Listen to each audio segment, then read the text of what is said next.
वर्षापूर्वी याच भागातून आपण संजय कदमांची निवडणूक लढवली ना। या भागातून मी आमदार उमेदवार होतो, पण पलीकडच्या भागातून ते होतो ना। आज ते संजय कदम कुठे आहेत? संजय कदम कुठे आहेत? अरे संजय कदम आहेत कुठं? छमछमच्या बाजूला आहेत ना, रामदास कदमांच्या बाजूला गेलेत ना। संजय कदमांची भाषणं तुम्ही ऐकली का रे भाऊनी? यापूर्वी ऐकलीत ना? त्या संजय कदमांनी त्या रामदास कदमांची मागणं पुणं वरण खालनं फोडून पाय मागून आतून बाहेरून एवढी तरी इज्जत शिल्लक ठेवली काय हो? काय सोलून रामदासला सोलपडवलं नुसतं काढली का नाही?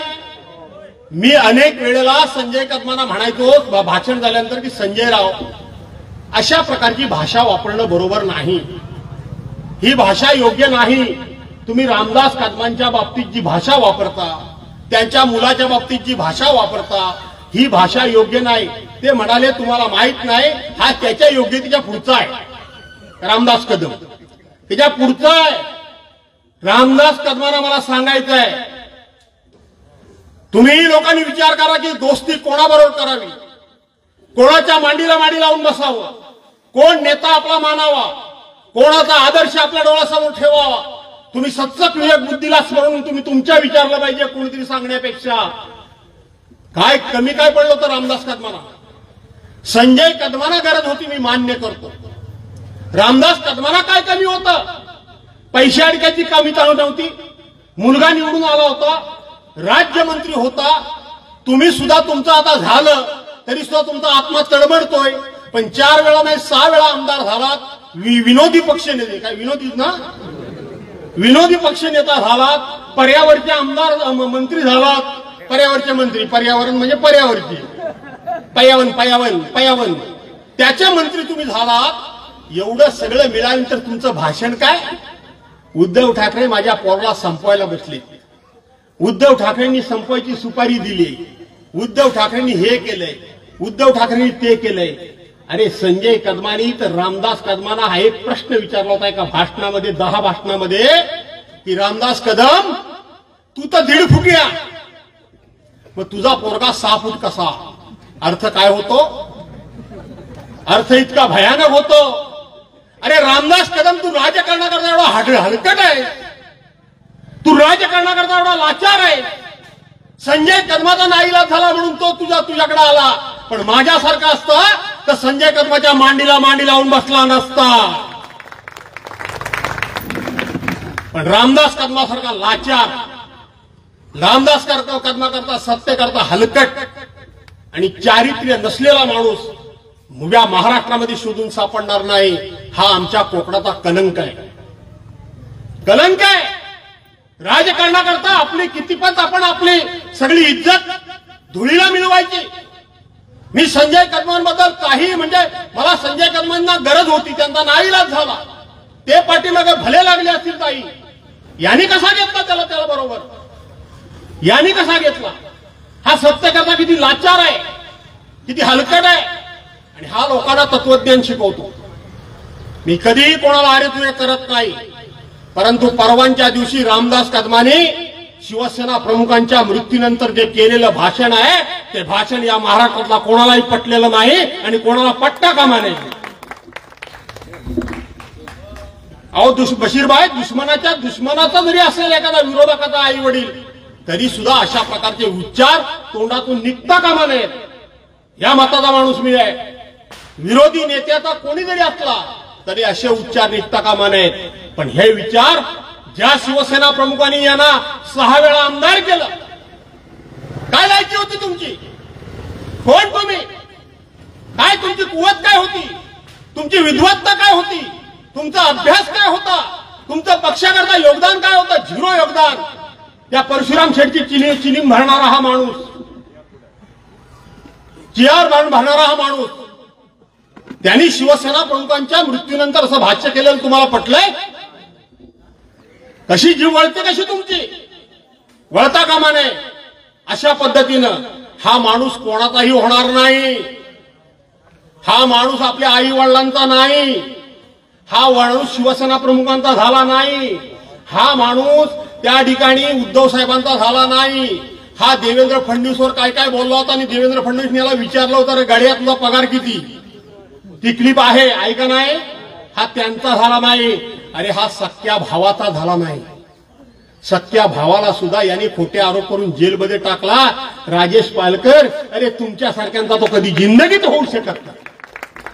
हा माणूस कोणाचा झाला नाही, तो कोणाचा होणार नाही, कार्यकर्त्यांचा झाला नाही, नात्या गोत्याचा झाला नाही, त्याला चारित्र्य नाही. अनेक गोष्टी सर्व लोकांना माहिती आहे, पण लोक बोलत नाहीत.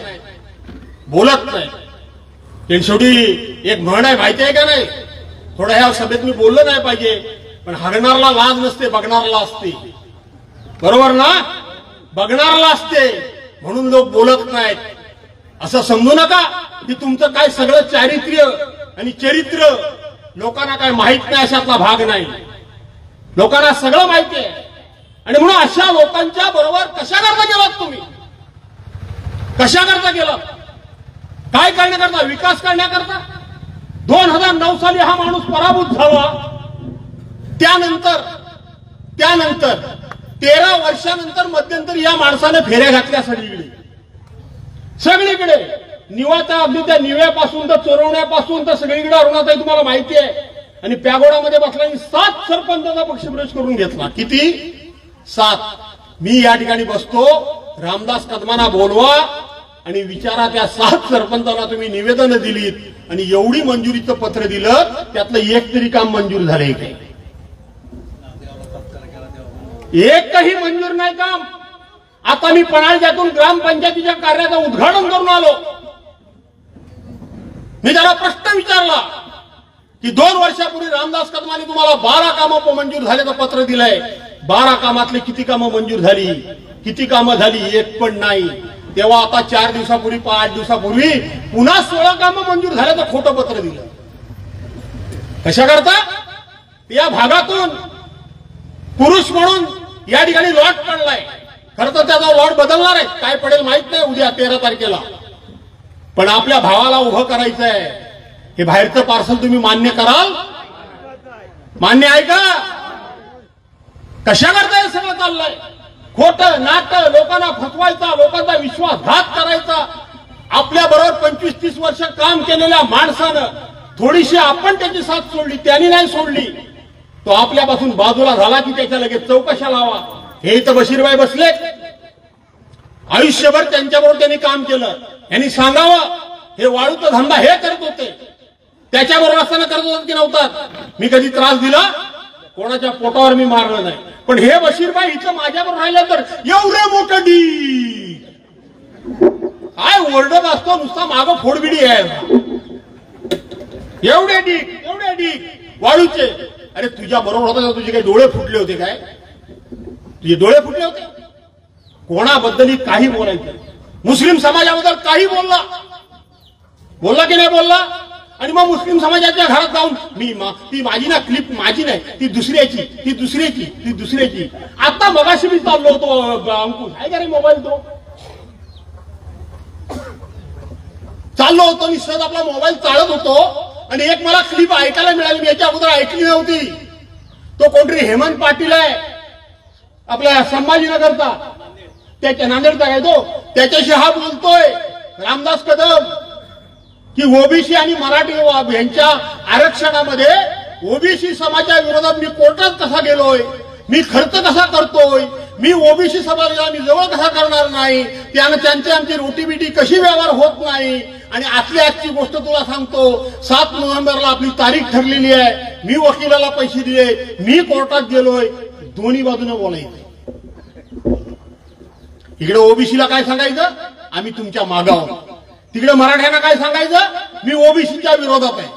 हे असलं दुहेरी काम भास्कररावांनी आयुष्यात कधी केलं नाही. कधी केलं नाही. मुस्लिमांना काय सांगायचं, अख्ख्या देशात, अख्ख्या राज्यात सर्व धर्म समभाव कुठं बघायचं असेल तर माझ्या खेळात या. तेच भाषण. अरे मेरा तुझा भाऊ बघायला जात नाही कोण, तू तुझ्या भावाला जेलमध्ये टाकलास. अशा माणसाबरोबर गेला. राजेश, पाण्याची योजना झाली का पुरी? पाण्याची योजना मी आणली. हा मुलगा माझा जिल्हा परिषद अध्यक्ष होता. कॉन्ट्रॅक्टर रामदास कदमांनी दिला. त्यातला सब कॉन्ट्रॅक्ट म्हणून बशीरबाईने एक विहीर खोदायला घेतली. ह्या पोराला हाताशी धरून, या राजेशला, नेत्यांचं काम काय, ह्याला हाताशी धरून त्याचे पैसे बुडवले आणि त्याचं काम अर्धवट पाडलं. अरे पण गावाच्या तोंडातला पाण्याचा घोट तुम्ही काढून घेतला. याच्याबद्दल काय विचार कराल की नाही? झाली नाही ना ती विहीर पुरी, आपलं ते पाणी योजना का झाली का नाही झाली? पण त्याचबरोबर या खाडी पट्ट्याला पाणी मचूल पाणी जातं. आपण बैठका घेतल्या, आपण विचार केला की खाडी पट्ट्याला जर मचूल पाण्यापासून वाचवायचं असेल तर इकडे कुठेही दुसरा आभार नाही, तर कोंडे गावामध्ये धरण बांधल्याशिवाय पर्याय नाही आणि ते धरण बांधण्याचं काम आपण केलं. हा काय सांगतो मोठे एवढे घशान, मी मी मी मी मी आणलं. अरे काय काय काय आणलं काय? तू कोयनेचं पाणी आणतोय 40 वर्षे, आणलं का नाही? 67 टीएमसी 68 टीएमसी माझ्या खेळला पाणी मी देणार. मेला बोलतेला तेच बोलायला लाज सुद्धा वाटत नाही. आता पोरगा पण टीपीसी मध्ये तेच बोलतो येण्यासारखा, तोच बोलतो पोरगा. कोयनेचं पाणी म्हणतो मी तर आणणार आहे. अरे तुझ्या बापान कधी आणला नाही काय? काय बडबडतोस वेड्यासारखा? कोयनेचं पाणी एकट्या खेळला आणायचं किती कोटी रुपयाचा खर्च, तुला कोण देणार आहे पैसे? कुठून देणार आहे पैसे? त्याच्याऐवजी इथल्या इथं सोय करा. आहे ते कोंडेचं धरण, ते पूर्ण झाल्यानंतर खाली तुमचा सगळा पाण्याचा प्रश्न मिटेल.